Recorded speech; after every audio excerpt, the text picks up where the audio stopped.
आज आपण बनवतोय वरून कुरकुरीत आणि आतून खुसखुशीत अशा दुधी भोपळ्याच्या वड्या.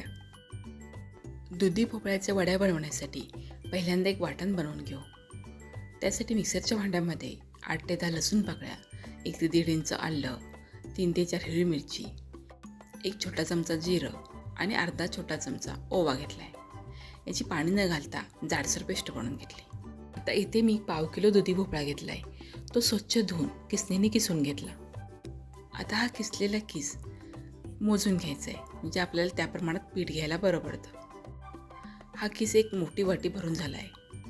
आता एका खोलगट भांड्यामध्ये हा दुधीचा किस घेतला आणि ज्या वाटीने दुधीचा किस मोजून घेतला होता त्याच वाटीने 1 वाटी भरून ज्वारीचं पीठ घेतलं आहे. ज्वारीचं पीठ वाटीमध्ये एकदम दाबून भरलेलं नाही, त्याचं सैलसरच भरलेलं आहे. आता यामध्ये ज्वारीच्या पिठाबरोबरच 2 चमचे बेसन घ्यायचे, म्हणजे वड्या खुसखुशीत व्हायला मदत होते. आता या पिठामध्ये हिरवी मिरची, आलं लसूणची जी पेस्ट बनवली होती ती पेस्ट घातली. त्याबरोबर चवीनुसार मीठ, छोटा अर्धा चमचा हळद, 1 चमचा धना जिरा पावडर, छोटा अर्धा चमचा मिरची पावडर, 2 चमचे पांढरे तीळ आणि 2 चमचे तेल घातले. आता हे मसाले, दुधीचा किस आणि पीठ सगळं व्यवस्थित एकत्र करून घेतलं आणि पाणी न घालता याचा चांगला गोळा बनवून घेतला. यामध्ये अजिबातच पाणी घालायचं नाही, पण कधी कधी पीठ थोडंसं जास्त झालं आणि याचा गोळा बनतच नसेल तर पाण्यामध्ये हात बुडवून अगदी कमीत कमी पाणी घेऊन हा गोळा बनवून घ्यायचा आहे. तर हे पीठ चांगलं मळून झालं आहे. आता हातावर थोडंसं म्हणजे 1 ते 2 चमचे तेल घेतलं आणि या पिठाला लावून चांगलं एकजीव करून घेतलं. मगाशी या मिश्रणामध्ये मी कोथिंबीर घालायला विसरले होते, तर आता मी बारीक चिरलेली कोथिंबीर घातली आणि या पिठामध्ये मिसळून घेतली. आता या मिश्रणाच्या लगेचच वड्या बनवायला घ्यायच्या आहेत, कारण दुधीला पाणी सुटतं आणि हे मिश्रण पातळ होत जातं. ह्या मिश्रणाचे मी समान आकाराचे 3 रोल बनवून घेतले आहेत. आता आपण वडीमध्ये पांढरे तीळ घातलेले आहेत, पण तरीसुद्धा वरून तीळ लावल्यानंतर वडी खूप छान दिसते, म्हणून मी वरून थोडंसं तीळ लावून घेणार आहे.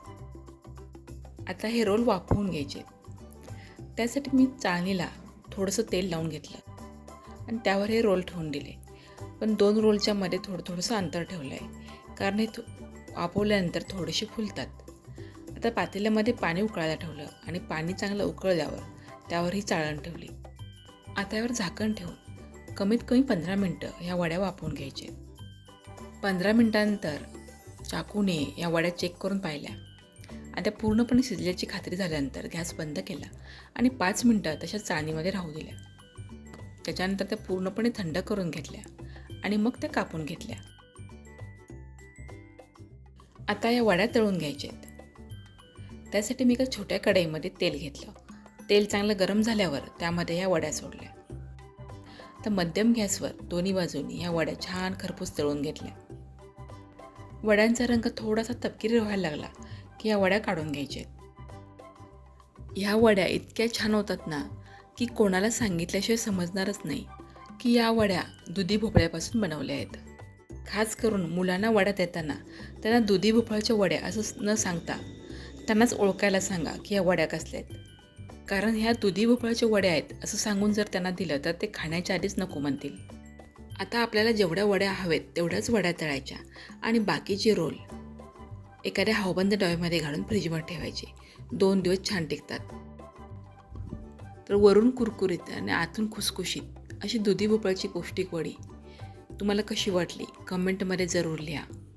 व्हिडिओला लाईक आणि शेअर करा.